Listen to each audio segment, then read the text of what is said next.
back, everyone. Please continue to put questions in the chat. We'll try to get to them as soon as we can, if we can. I'll try to give some shout outs. Also, to my left, to your right, we have Courtney Stanley with us. Courtney, in 30 seconds or less, tell the people who is Courtney Stanley.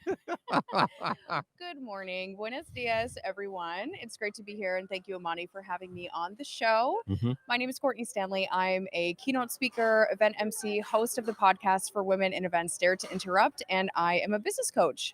There you are. There you go. First question for Courtney. Courtney's a little scared because she knows I might like put her on the spot here, but we'll I'm start not off with scared. some softballs here. Talk to us and the people that are watching in the chat. How do you formulate and create your speaking topics? Because you continue to have very creative topics. They continue to resonate with people and they're very timely. So what's your process for coming up with them? Well, that's a really good question, Amani. All of my speaking topics are really developed based on personal experiences that I've had. So, what I've been speaking on most recently are things like how to develop empathy in leadership, emotional intelligence, and most specifically, how to develop self awareness in order to actually change some of those skills that are necessary to lead effectively today. And the experiences that I've had in my professional world and my personal life, those experiences have opened doors and opened my eyes to understand that these are conversations that would not only be helpful to have but would also be valuable to share. So that's really where most of my content comes from. Awesome.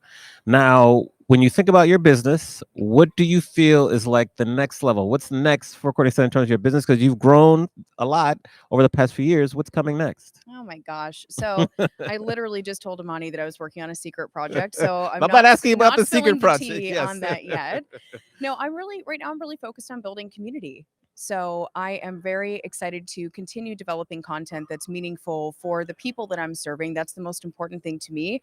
I'm super excited because the podcast that I host for Women in Events Dare to Interrupt, we are going to be doing a live audience Yes. recording on the Grand Ole Opry in Nashville, Tennessee this July, which I am just so stoked for. And then, of course, there are lots of other things that are going on behind the scenes.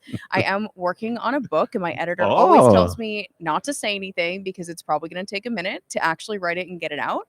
But that is a project that's been very near and dear and challenging too. okay. What's the inspiration behind the book, and what have been maybe some of your challenges so far? Kind of getting because writing a book is hard. I fell off for speaking here, and writing a second one myself. What's been your process so far?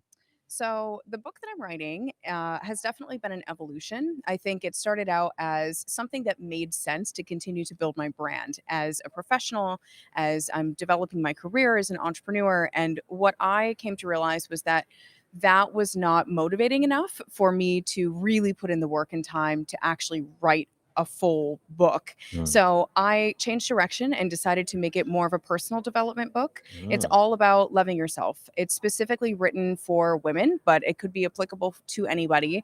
And it tackles topics like body image. We talk about things like confidence development, imposter syndrome. So there are different experiences that I think a lot of women struggle with that keep us and hold us back from living our fully authentic and confident lives. So it's very meaningful to me. The position of the book is not to expand my business as much as it is just to hopefully serve the women around me. Why do you feel people struggle so much with loving themselves? Oh, where do I start? Well, Well, let's blame the world first. I think that we live in a very challenging world where there's a lot of pressure to just be something to somebody all the time, whether that is projecting a certain confidence, a certain image, or whether it is showing up in rooms looking a certain way. I think that there is a lot of weight on our shoulders for men and for women. But my experience as a woman has been that we just are constantly trying to please others, serve others, nurture others, and show up in a way that we feel is appropriate and that other people approve of. So I think there's a lot of pressure, and I think that there's a lot of freedom in understanding how to alleviate that pressure and lean into authenticity. okay. All right.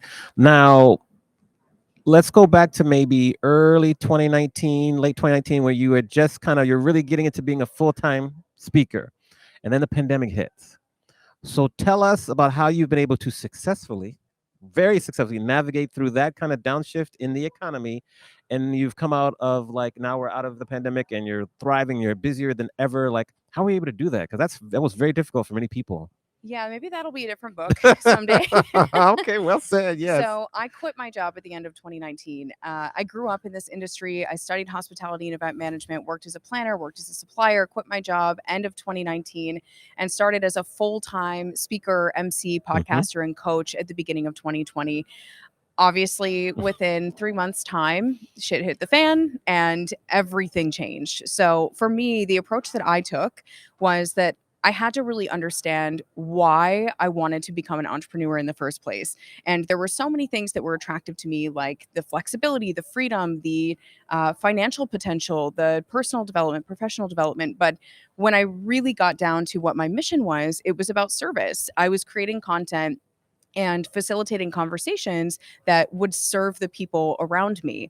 And so when I went back to that mission, I made my entire business strategy not about financial gain, not about increasing flexibility, but about serving others no matter what the cost was or if I were to make a dollar that year.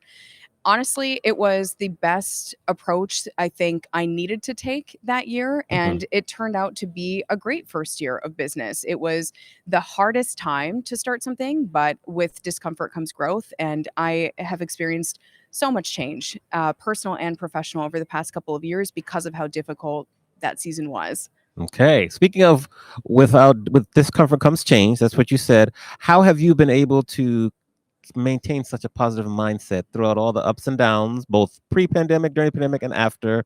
Talk to us about how you're able to maintain such a positive mindset. I'm a firm believer that everything happens for a reason. I believe that there is purpose in every single person that we meet.